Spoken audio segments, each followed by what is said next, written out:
Good morning everyone. How are you all? I hope you all are fine. Today we will discuss greenhouse effect. Last class में हमने pollution के बारे में पढ़ा था, उसी को हम कंटिन्यू कर रहे हैं. Okay, so greenhouse effect क्या है? Carbon dioxide gas present in the atmosphere allows the heat rays of the sun to pass through it and reach the earth but prevent the heat rays reflected from the earth surface and its object from passing out of the atmosphere into the space. मतलब कि जो carbon dioxide gas है हमारी atmosphere में present है, वो allow करती है हीट रेज जो हमारी सन की हैं कि वो उससे पास हो जाए और जब वो अर्थ पे रीच करती है. ओके, बट उसको प्रिवेंट करती है, मतलब कि उसको रोकती है कि जो हीट रेज रिफ्लेक्ट कर रहा है हमारा अर्थ सरफेस, उसको बाहर नहीं जाने दे रही. Okay, so in this way the heat rays remain trapped in the earth's atmosphere. इसी के कारण क्या होता है कि जो हीट रेज हैं वो ट्रैप्ड हो जाती हैं हमारी अर्थ के एटमॉस्फेयर में और उसको गर्म कर देती है, उसको वार्म इट अप, उसको बहुत गर्म कर देती हैं. यही warming up of the earth's atmosphere due to the trapping of the heat by the carbon dioxide gas in the atmosphere is called greenhouse effect. Greenhouse effect क्या है कि जब जो अर्थ का एटमॉस्फेयर है वो बहुत वार्म अप हो जाता है due to the trapping of the heat rays. क्यों होता है? क्योंकि उसमें हीट रेज जो है ट्रैप्ड हो जाती हैं, वहीं रुक जाती हैं bye the carbon dioxide gas, क्योंकि उसमें कार्बन डाइऑक्साइड गैस की मात्रा है, ज़्यादा है. ओके, जो हमारा एटमॉस्फेयर है जब उसमें कार्बन डाइऑक्साइड गैस की मात्रा ज़्यादा हो जाती है, सो हीट रेज वहाँ से नहीं निकल पाती, ट्रैप हो जाती है और अर्थ के एटमॉस्फेयर को वार्म कर देती हैं. इसी को हम क्या बोलते हैं? Greenhouse effect. Okay, now how we can control the air pollution. आप एयर पॉल्यूशन को कैसे कंट्रोल कर सकते हो? Air pollution can be controlled by using smokeless fuel like LPG, PNG. Okay, liquefied petroleum gas and pipe natural gas. अगर आपको air pollution को कम करना है तो आप स्मोकलेस फ्यूल यूज़ कर सकते हैं लाइक LPG और PNG. सोलर वाटर हीटर का यूज़ कर सकते हैं हॉट वाटर लेने के लिए. Then air pollution from motor vehicles it can be reduce by CNG. अगर हम कॉम्प्रेस्ड नेचुरल गैस का यूज़ करेंगे हमारे व्हीकल्स में, सो एयर पॉल्यूशन कम होगा. Okay, the air pollution from factories, industries, thermal power station, refineries that can be controlled by washing their smoke and waste gas with jet of water. Okay, आप ये भी practice use कर सकते हो कि बहुत बड़ी बड़ी फैक्ट्रीज़ हैं, इंडस्ट्रीज़ हैं, उनसे बहुत सारा स्मोक निकलता है, गैसेस निकलती हैं. सो आप उनको पानी के साथ ट्रीट करके आप एयर पोल्यूशन को कम कर सकते हैं. And the air pollution can be controlled by using non polluting source of energy like solar energy, wind energy, hydro energy for generating electricity. अगर हम एयर पॉल्यूशन को कम करना चाहते हैं तो हमें ऐसे सोर्स पे निर्भर होना पड़ेगा जो नॉन पॉल्यूटिंग है, जिनसे पॉल्यूशन नहीं होता, लाइक सोलर एनर्जी है, विंड एनर्जी है और हाइड्रो एनर्जी है. ओके, नेक्स्ट हमारा क्या रोल है in controlling air pollution. Okay, यहाँ पे N आएगा, कंट्रोलिंग है. Okay, our role in controlling, कैसे हम कंट्रोल कर सकते हैं एयर पॉल्यूशन में. तो हम क्या कर सकते हैं? We should not burn dry leaves, paper, garbage in the open. हमें खुले में जो है सूखे पत्ते या बहुत सारा कई बार आग वाग जलाते हैं वो नहीं जलाना चाहिए. हमें इलेक्ट्रिसिटी बचानी चाहिए, बहुत सारे और ट्रीज़ लगाने चाहिए. We should utilise the plastic waste in making useful material. और हमें जितना भी प्लास्टिक वेस्ट है उसको कुछ न्यू बनाने के लिए, न्यू मटेरियल बनाने के लिए यूज़ करना चाहिए. We should use bicycle for covering short distance. और अगर हमें छोटे डिस्टेंस तक जाना है तो हमें बाइसिकल, बार बार व्हीकल्स का यूज़ नहीं करना चाहिए, सो दैट कम स्मोक पॉल्यूशन कम हो. ओके, कम स्मोक भी कम प्रोड्यूस होगा तो कम पॉल्यूशन होगा. Next we can use the 4R method, means we can reuse, reduce, recycle and recover. Okay, ये बहुत इंपॉर्टेंट है 4Rs. इससे हम पॉल्यूशन को कम करते हैं, reuse, reduce and recover and recycle. Okay, next come the water pollution. Water pollution क्या होता है? आप देख रहे होंगे यहाँ पे ये दोनों एक्वाटिक एनिमल हैं और ये क्या बोल रहे हैं कि what happen to my home, मतलब पानी इनका घर है और मेरे घर को क्या हो गया.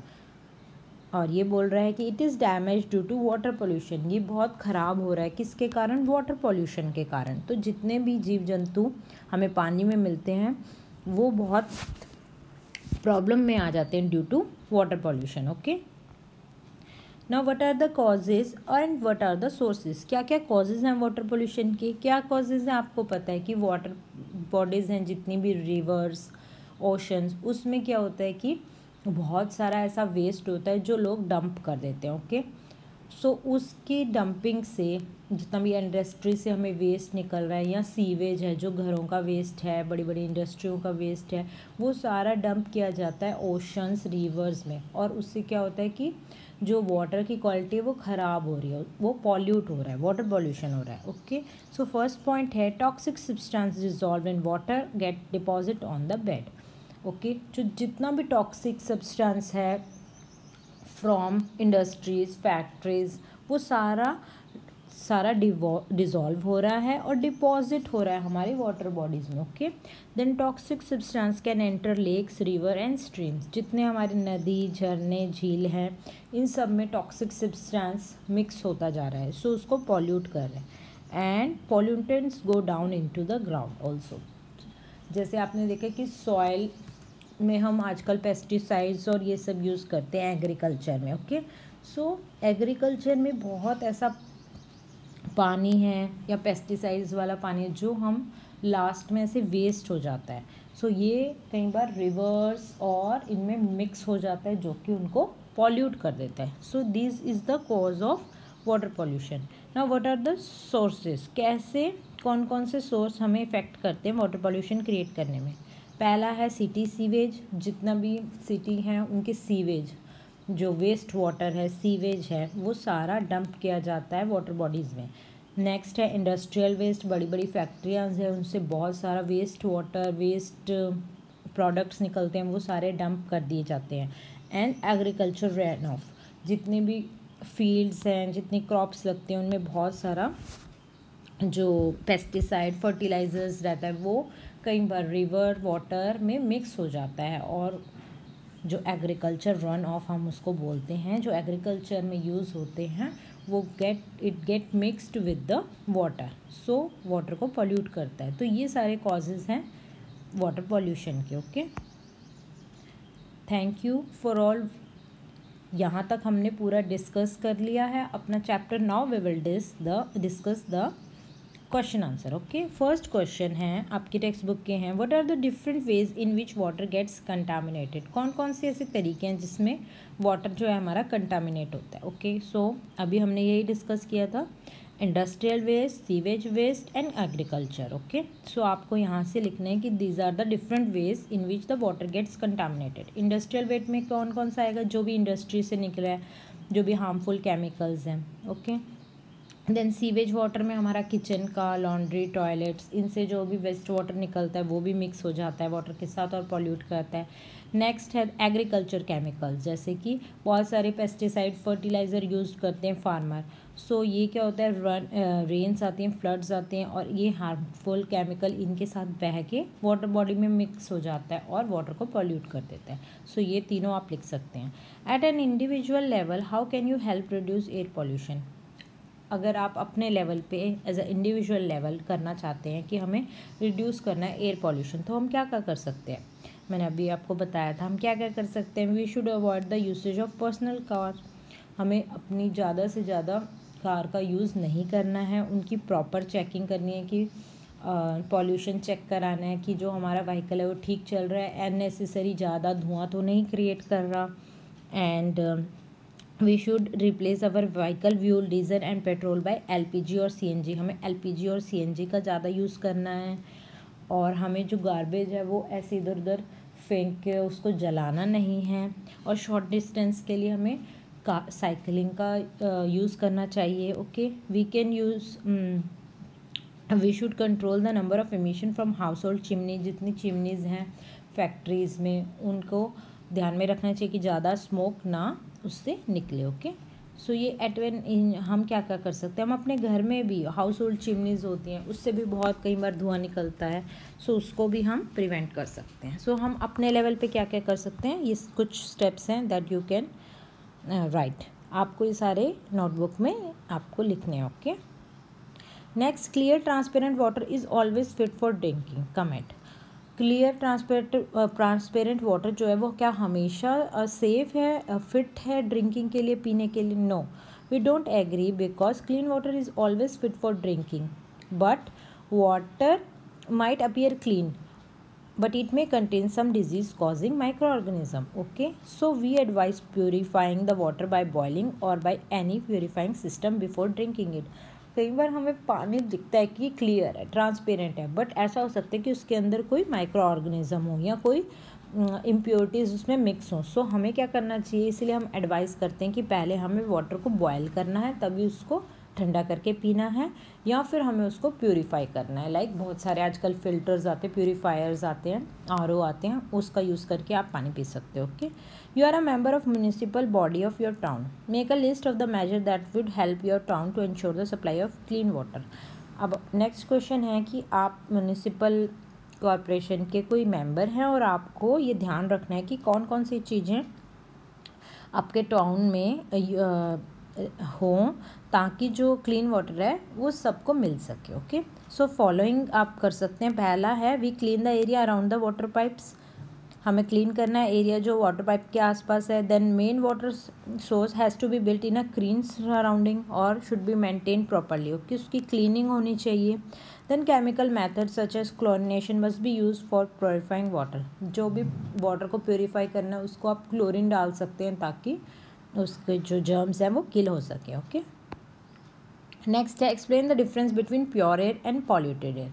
प्योर एयर और पॉल्यूटेड एयर में क्या फ़र्क है? So pure air contains 78% oxygen, 78% nitrogen, 21% oxygen and 0% carbon dioxide. Okay, 1% है जिसमें कार्बन डाइऑक्साइड गैसेस सब आएगा. Okay, 1%.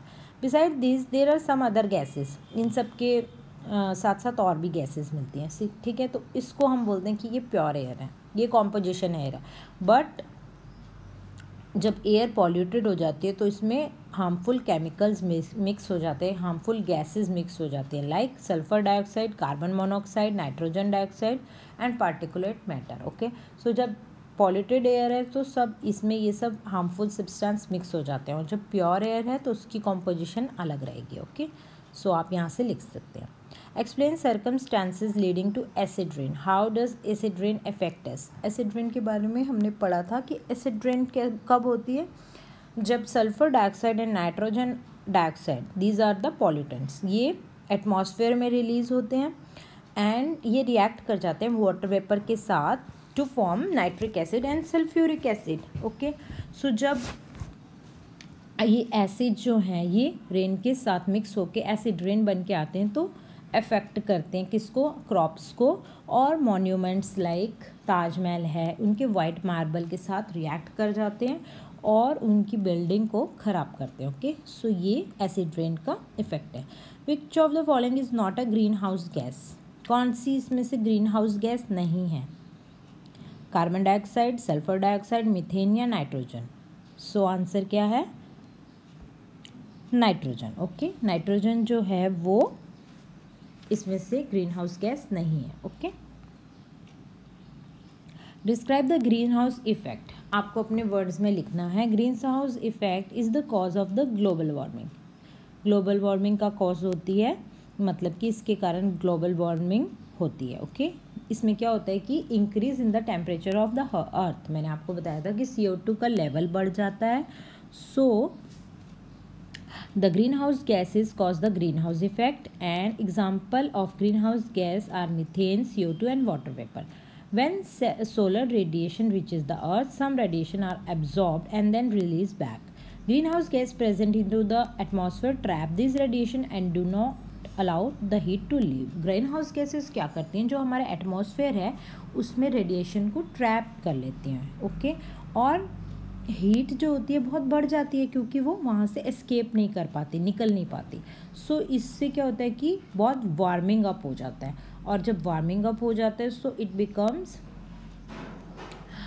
Difficult. Okay, however an indiscriminate increase in the level of greenhouse gases it can lead to excessive increase in earth's temperature leading to global warming. और इसी के कारण जो temperature है वो इंक्रीज़ हो जाता है जिससे ग्लोबल वार्मिंग होती है. ओके, नेक्स्ट क्वेश्चन है prepare a brief speech on global warming. तो हमने अभी डिस्कस किया ग्लोबल वार्मिंग के बारे में।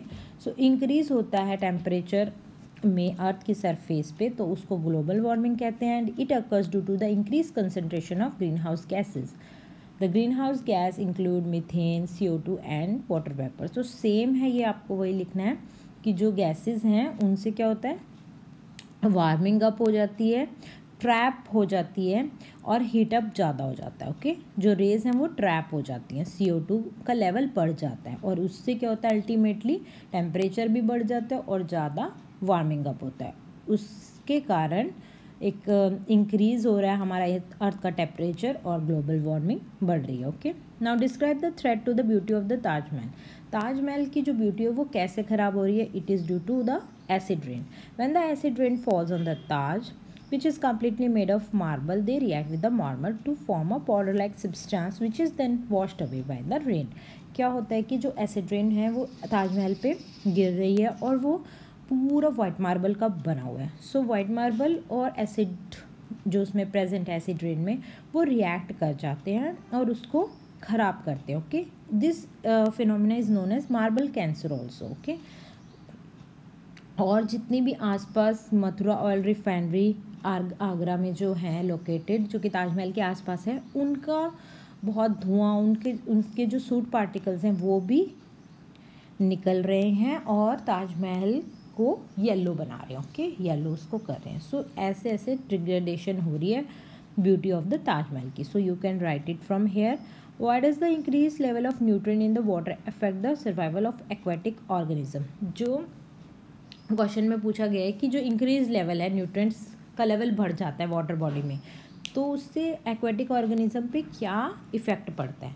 सो जब इंक्रीज हो रहा है in the level of the nutrients in the water body, it leads to an excessive increase in the population of algae in the water body. When these algae die, they serve as a food for decomposer. A lot of oxygen is utilized in this process. So it leads to decrease in the level of oxygen dissolved in the water body. This in turn causes fishes and aquatic organisms to die. क्या होता है कि जब level बढ़ गया nutrients का, सो उससे population बढ़ जाती है एल्गी की, और जब एल्गी डाई हो जाती है सो वो एक डिकम्पोज़र की तरह काम करती है और उस प्रोसेस में बहुत सारा ऑक्सीजन यूटिलाइज हो जाता है। सो क्या होता है, ऑक्सीजन का लेवल कम हो जाता है। जो पानी में जितनी भी फिशेज़ या एक्वेटिक ऑर्गेनिज्म है उनके लिए ऑक्सीजन का लेवल कम होने लगता है और ऑर्गेनिज्म मरने लगते हैं। सो ऐसे ये इफ़ेक्ट करके। Okay, so that's all for today. यहीं तक हमारा चैप्टर था, हमने डिस्कस कर लिया है, पूरा सिलेबस कंप्लीट हो गया। Okay, you have to write all this question, आपको ये लिखने हैं अपनी नोटबुक में। Thank you all for watching. I hope आपको